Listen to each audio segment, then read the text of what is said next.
Go ahead.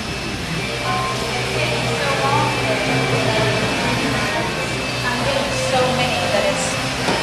Shane, why don't you identify yourself, who you are? Oh, well, I'm Shae Crain. Okay. And I'm a student at Tulane University. And I'm also a research assistant for a project going on by Dr. Gray, who's a postdoc there. And we are surveying larval crabs, which are in here. Well, there's a few shrimp in here and everything too. I haven't gone through the sample, it's just been collected. That's what I'm doing right now. I'm doing the dirty work right now. And what are you finding? Anything? We are finding, at first we were just doing a population study, like I said, but then we, realized that a good few of them had like orange blobs in them, which, was kind of odd. And we sent them off to go and do like a toxicology report, and they did in fact become positive for hydrocarbons. My hands are really shaky, just to say. Some gravid grass shrimp, and those little dots right there on them, that's most likely oil on them. The thing is that these guys, that's the bottom of the food chain, pretty much. I mean, it's not the way bottom, but it's pretty low down there. And these guys that pretty much pick up anything, they're like shrimp, they're like little garbage disposals. And along with other detritus and such, they're probably, from what I'm guessing, they're probably eating some oil particles, and that'll get like caught up in them. They seem healthy. I mean, they've traveled to the traps, but and we've seen some juvenile ones that are about this big that have oil in them as well. And but I mean, we can't go and say oil until we get the reports back. So we just say orange blobs. Right. Sometimes I find oil, sometimes I don't.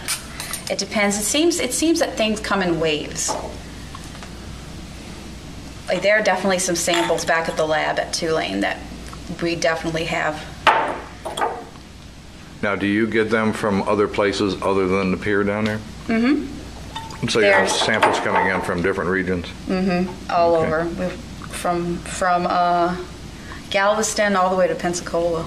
Remember how we saw that crab that was full of eggs? Mm-hmm. Well, she was probably on her way out into the middle of the Gulf, where it's much more saline and such, and that's where she's going to go and,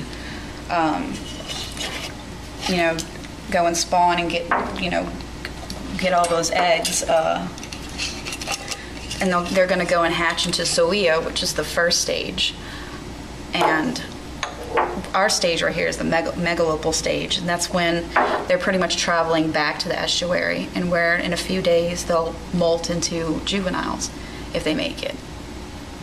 Because normally with like Zoea and any kind of type of crab larvae, it's 0.1% chance of survival, so you gotta think of how many eggs. Very low.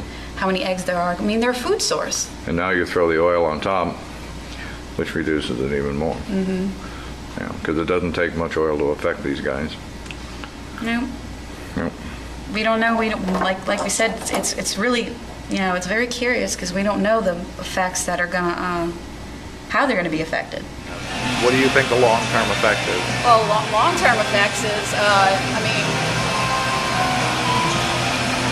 I mean, the thing is that this has never really happened before, so I can't really say anything. Right. I could say that, yes, in the future, these little crabs will grow up and they'll have oil in them and everybody's going to get sick from eating them. But the way things are, they could grow up and, due to something like molting or something, it could be gone. Or, we don't know. So it's unexplored territory. Sorry? Unexplored territory. Exactly. Like, one thing it could do, something like this, it could go and affect growth for the crabs, reproduction and such. And, this is the bottom of the food chain. This is this is the most important thing to keep our ecosystem going.